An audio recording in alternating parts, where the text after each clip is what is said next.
Amigos, tenemos una cara a cara muy especial esta noche. Le damos la bienvenida al nuevo cardenal del Perú, Pedro Barreto.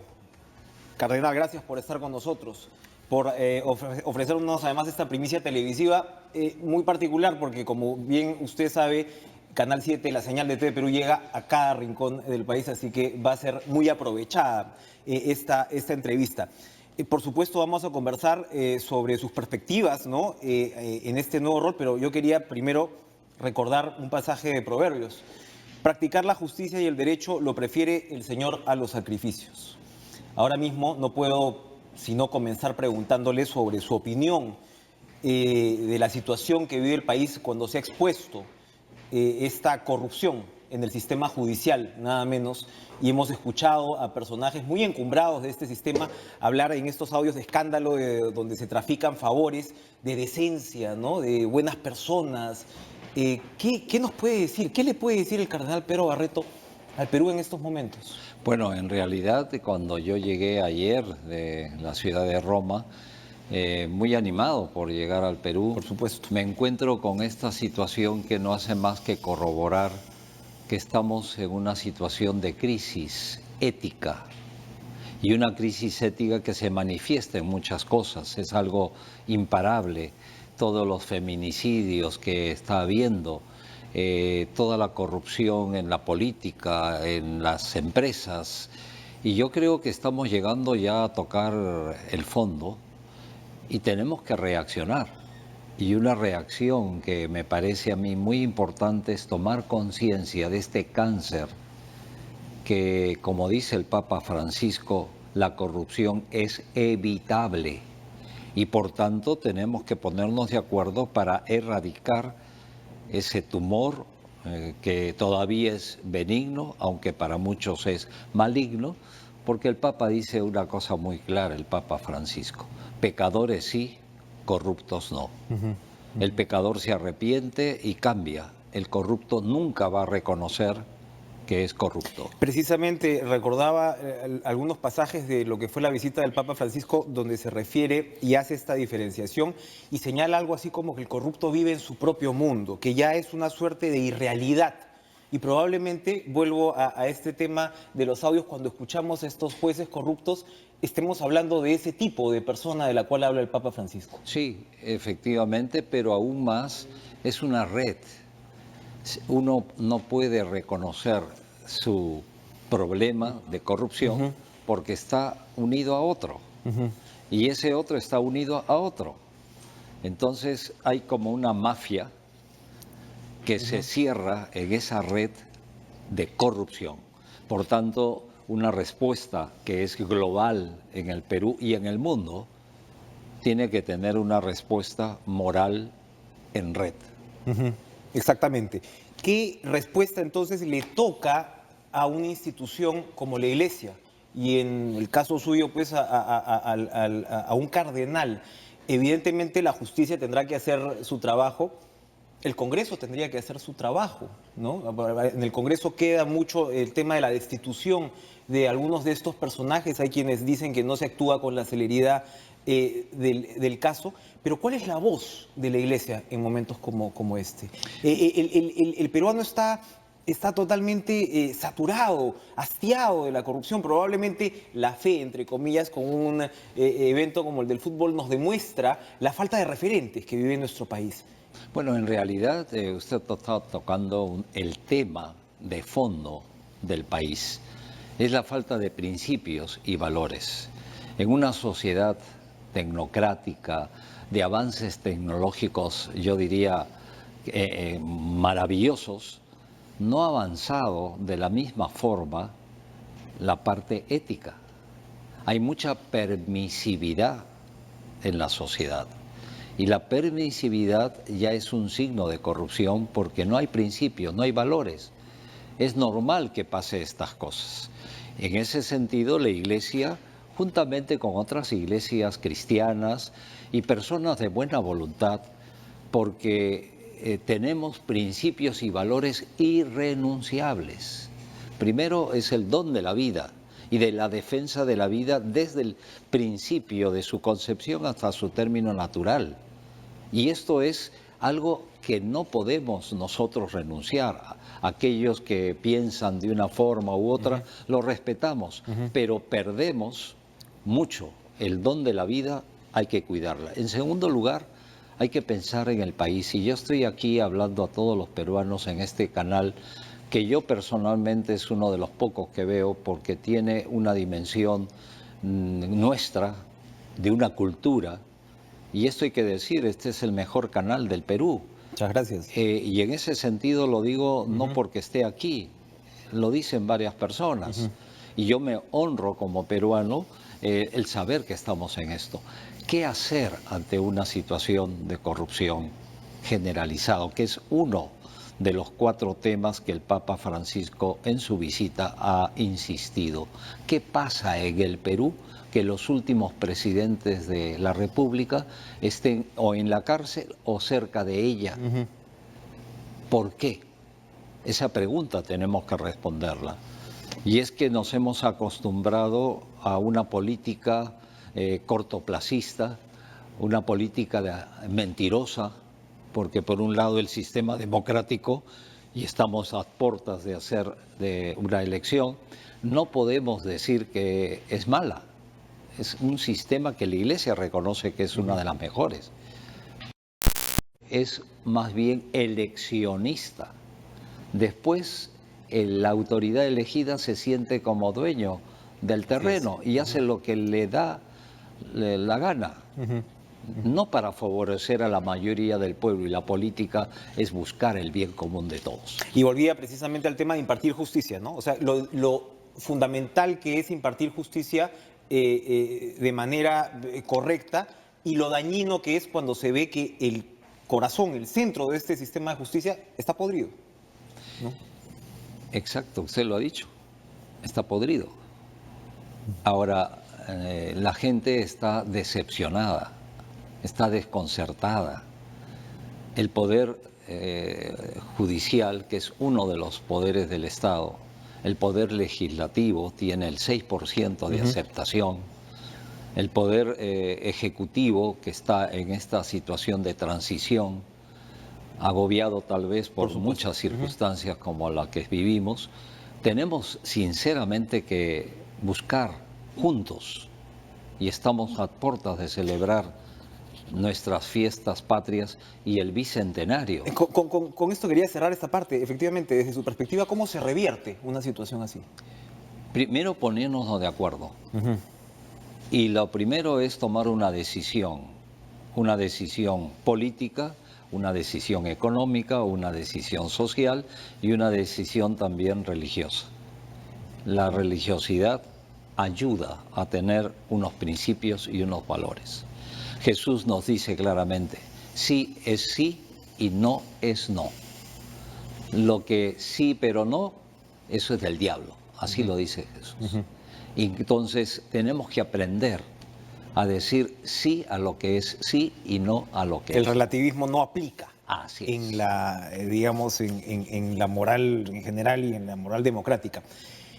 Acaba de estar usted con el Papa, ha tenido un encuentro con él, por supuesto. Usted ha sido, discúlpeme la ignorancia, el término ha sido ordenado, no, obrado como cardenal. Creación. Creado como cardenal. Porque ¿no? ¿Por qué? La creación cardenalicia es competencia exclusiva del Santo Padre.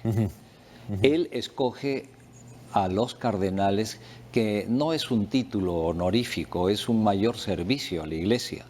Y en ese sentido el cardenal es un consejero especial del Papa. En los 14 creados como cardenales el pasado jueves 28, el Papa ha escogido de 11 países. En total hay más de 95 países representados en los 220 cardenales que existen en el mundo. De esos 220, solamente son electores 125 menores de 80 años. Entonces, la Iglesia católica significa universal, global. Y por tanto, el colegio cardenalicio, los consejeros del Papa, tienen que abarcar esta diversidad cultural, racial que hay en todo el mundo. Usted recordaba ahora lo que el Papa Francisco no se preguntó con auténtica curiosidad, es qué pasa en el Perú que todos los presidentes terminan presos o en problemas. Desde que él ha llegado, desde que tuvo esta visita tan trascendente, el presidente en ejercicio ya ha tenido que renunciar, también por, digamos, complicaciones relacionadas, hay que decirlo, pues, con corrupción.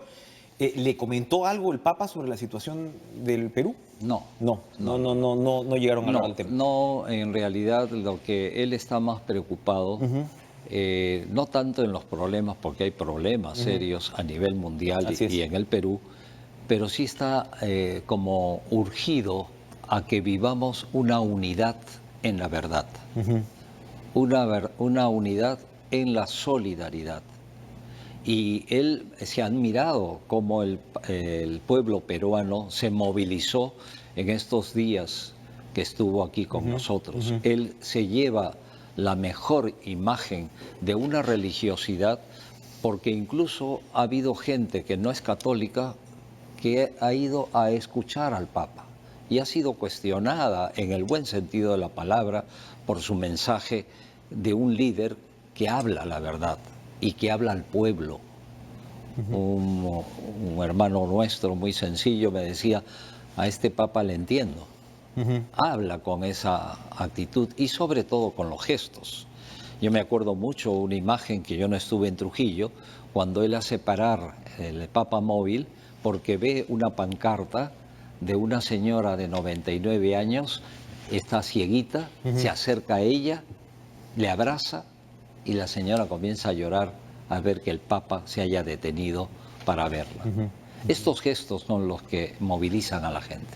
¿Son los gestos que el cardenal Barreto quisiera que la Iglesia Católica transmita al Perú? Quisiera una iglesia más cercana, no digo que no lo sea necesariamente, pero sabemos pues que hay estilos y estilos dentro de la Iglesia Católica. No, sí. ¿El estilo que usted quisiera llevar es ese? Bueno, siempre lo he llevado. Ahora con mayor pero urgencia. digamos que usted va a tener una exposición más grande, ¿no? Que hay muchos hermanos, no solamente obispos, sacerdotes, religiosos, laicos, que viven el Evangelio. Porque tenemos la mirada en Jesús.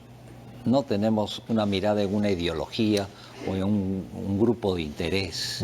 Jesús para nosotros es el camino, la verdad y la vida.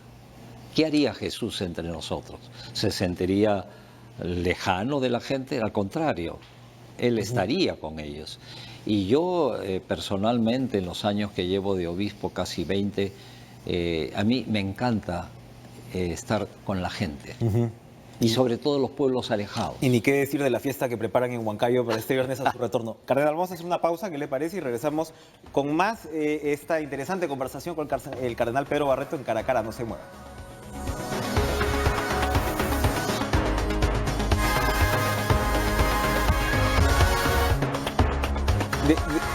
Estamos con el cardenal Pedro Barreto en Cara a Cara. Cardenal, desde que se conoció, desde que los peruanos conocimos, ¿no? La decisión del Papa de crearlo como cardenal, usted ha realizado algunas declaraciones muy claras. Una tiene que ver con todo lo que se relaciona con corrupción, que es lo que hemos señalado. Para cerrar ese punto, conversábamos durante la pausa, elaborábamos sobre esta materia que usted dice, la relatividad, ¿no? Lo dañino de la relativización en estos momentos y cómo hay que ser tajantes para el sí o para el no. Si eso tenemos que trasladarlo hacia nuestros líderes políticos, ¿qué les toca hacer a ellos? En primer lugar, desde el Poder Ejecutivo, el presidente tiene el poder de ejecutar la voluntad popular. Y la voluntad popular es querer luchar contra la corrupción. Venga de donde venga. Ahí no hay medias tintas. No hay medias tintas. Y si hay medias tintas, hay corrupción. Del Poder Legislativo. El Poder Legislativo se ha convertido en muchos casos también como un poder judicial paralelo. Todos son comisiones. ¿Para qué está el Poder Judicial? Y el Poder Judicial, con esto que nos hemos enterado en estos días, nos desaniman mucho. Pero yo conozco también jueces muy probos y que no podemos meter a todos en un mismo saco. Es momento de ser tajantes. Tajantes. Igual pasa en la Iglesia Católica. La tolerancia cero es tolerancia cero en cualquier aspecto. Aunque tenemos limitaciones, tenemos errores, nosotros no estamos fuera de esta lucha contra la corrupción, venga de donde venga. El otro tema, otro de los temas que usted ha tocado recurrentemente, porque por supuesto tiene que ver con su trayectoria, que es el tema de la protección al medio ambiente, ¿no? Usted, con lo que entiendo yo, pues a partir de lo que fue su misión en Jaén, se convierte realmente en un defensor del medio ambiente, del derecho medioambiental, de las comunidades indígenas por ese lado. ¿Qué acento le va a dar bueno, sabemos que está preparando el sínodo para la Panamazonía, Así ¿no? es, sí, sí. Y esa, nos imaginamos, va a ser una responsabilidad muy grande. ¿Qué nos puede contar al respecto? Le cuento, yo como obispo, cuando fui nombrado obispo en el 2001, hubo un sínodo a nivel universal con el Papa Juan Pablo II todavía. Y uno de las responsabilidades del obispo es el cuidado del medio ambiente. Ya en 1971, el Papa Paulo VI, estamos hablando ya de 1971, dijo que el hombre está convirtiéndose en el asesino de la madre tierra por la explotación irracional de los recursos. 1971. Juan Pablo II también fue en la misma línea, Benedicto XVI también. Y es cuando yo, como arzobispo de Huancayo, lucho por la vida y la salud de la población de La Oroya. De La Oroya. Que era y es todavía, porque los pasivos ambientales continúan, aunque el humo es muy limpio. Yo citaba a Benedicto XVI, Juan Pablo II, pero ahora con la encíclica Laudato Si de junio del 2015, que es el cuidado del medio ambiente, lógicamente está poniendo el dedo en la llaga del mundo, de la humanidad, no de La Oroya, no del Perú. El Perú es el tercer país del mundo más vulnerable al cambio climático. Primero Bangladesh, después Guatemala y viene Perú. Y la zona más frágil es Arequipa y todo el Valle del Mantaro, donde está la sede del arzobispado. No podemos nosotros callar ante esta situación. Y cuando vemos leyes promulgadas por el gobierno central de antes que permiten la contaminación ambiental para favorecer una industria minera irresponsable, no toda, pero sí en gran parte, uno se pregunta para quién está gobernando.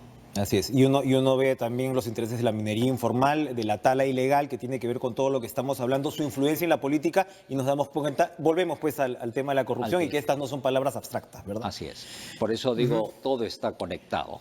Otro tema de su interés y el cual ha llamado la atención, que es otra gran preocupación, ¿no?, de la sociedad desde siempre, pero actualmente pues parecemos vivir una suerte de epidemia, es la violencia contra la mujer, ¿no? En momentos en los que se supone además que se lucha por el empoderamiento de la mujer, por la igualdad de derechos entre hombres y mujeres, que hay todo un tema de debate, incluso ahí hasta nivel educativo, nos encontramos con estas barbaridades, mujeres que son asesinadas prácticamente a diario. Usted también va a incidir en este tema y nos imaginamos que va a empujar para que la Iglesia lo tome como una prioridad. En realidad ya la Iglesia lo ha tomado como prioridad. El Papa Francisco, cuando estuvo en el Perú, usted recordará que cuando habló a los indígenas amazónicos, él denunció el maltrato a la mujer, que hay mujeres que son esterilizadas contra su propia voluntad. Y por tanto el papel de la mujer es un papel que hay que reivindicar, dignificar. Yo estoy verdaderamente indignado por toda la situación de estas jóvenes como Juanita, el Davy y otras mujeres que en el Perú han sido denigradas y asesinadas, torturadas. Eso es algo inadmisible. Pero esto está pasando también en Europa. Cuando hace 2 días yo leí un periódico, en un solo día en Italia, 6 feminicidios. 3 asesinadas y 3 suicidadas ellas mismas porque estaban Vivimos una cultura desesperadas. de la misoginia. Así es. Pero yo quería allí preguntarle, porque también es un debate de alguna manera ideológico que afecta la propia situación. Hay sectores conservadores que consideran, por ejemplo, que el enfoque de género es un enfoque que incluso iría contra ciertos valores católicos. ¿Qué respondería a eso? Porque también tiene que ver esto con el desarrollo de políticas públicas. Hay un debate detrás del tema. Aquí no estamos hablando de ideología, estamos hablando de Juanita, estamos hablando de Dey, estamos hablando de personas concretas, no es ideología. Pero hay que tratar el tema de violencia contra la mujer. Hay que, digamos, Sí es. separarlo. Pero no es una idea. Lo que quiero decir es que no llevemos al terreno de las ideas, de la ideología, de la filosofía. Es la realidad. Dios creó varón y mujer y los creó a imagen y semejanza de Él. Y por tanto merecen nuestro respeto irrestricto. Y ahí el Poder Judicial, el Poder Legislativo, el Poder Ejecutivo y la misma sociedad tienen que cerrar filas para proteger a los más débiles y en este caso las mujeres, los niños, los más pobres. El primer artículo de la Constitución Política del Estado dice que el Estado se debe a la persona humana. Ahí no distingue entre varón y mujer, es la persona humana. Y nosotros, como Iglesia, decimos con mucha claridad, y es algo que no podemos renunciar, que la persona humana, sea quien sea, merece nuestro respeto y tenemos que cumplir lo que la Constitución Política del Estado está. Yo no vengo aquí para hablar del Evangelio, porque hay gente que yo respeto que no creen en Dios. Pero para nosotros, hombres de fe, mujeres de fe, Dios ha creado al hombre y a la mujer a su imagen y semejanza, con igualdad de derechos, igualdad de deberes. Como debe ser. Se refería usted hace algunos minutos a la tolerancia cero que aplica la Iglesia, particularmente pues en el caso de los abusos que también se han detectado dentro de la Iglesia. Probablemente el impacto que haya tenido en nuestro país no llega pues al alcance que ha tenido en Chile, que tuvo pues toda su controversia con el Papa Francisco y tuvo sus consecuencias después con todo el relevo, ¿no? de la curia.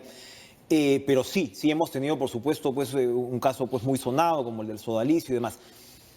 ¿Cuál es la actitud que se debe asumir en el caso de la iglesia local peruana frente a estos hechos? En este caso, yo creo que, refiriéndonos al Perú, tenemos con mucho dolor que confesar que la situación de Luis Fernando Figari lo ha denunciado la misma Iglesia, que es una persona, yo diría, pervertida. Eso ya lo ha reconocido el mismo Papa cuando regresaba a Roma el 21 de enero pasado. Dijo claramente que en un mes salía la condena, y salió la condena. Y la condena, dijo el Papa, y la voz del Papa es autorizada, que era gravísima. Lamentablemente, y eso es una cuestión que tenemos que reconocer como Iglesia, no ha salido publicado y hasta ahora no sabemos, ni nosotros sabemos, cuál es esa sentencia que después Luis Fernando Figari en el proceso canónico ha apelado. Eso es un, yo diría, error, ¿no? No solamente la lentitud y esto. Lo que sí también tenemos que reconocer que no ha habido escucha de los afectados. Eso sí hay que reconocerlo. Pero ahora tenemos un protocolo muy claro de escucha a los afectados. Y en este sentido, yo creo que todavía la herida no se ha cerrado. Esperemos que se cierre pronto. Y así como el Papa ha escuchado a las víctimas de Chile, también debe escuchar a las víctimas y abusos que aquí se han dado. Al pan y al vino, cardenal. Muchas gracias. Sí, pero también quería decir, para terminar, que la Conferencia Episcopal Peruana emitió comunicados de defensa de los afectados y condenando esos abusos y esa pedofilia. Valga la reiteración. Me ha encantado conversar con usted. Muchísimas gracias. Bienvenido al Perú, bienvenido pues a su nueva labor. Y como decía, en Huancayo se prepara una gran fiesta el viernes. Llega usted El viernes, a partir de las 4 de la tarde, tendremos ya La entrada no diría triunfal porque si no me hace recordar al Domingo de Ramos de Jesús, que no terminó bien la semana, Claro, pero sí claro. la acogida grande que tenemos. Y lo está escuchando toda su orgullosa feligresía. Gracias, cardenal, Gracias. por estar con nosotros esta noche. Vamos a ir a una pausa y regresamos con lo último de Cara a Cara.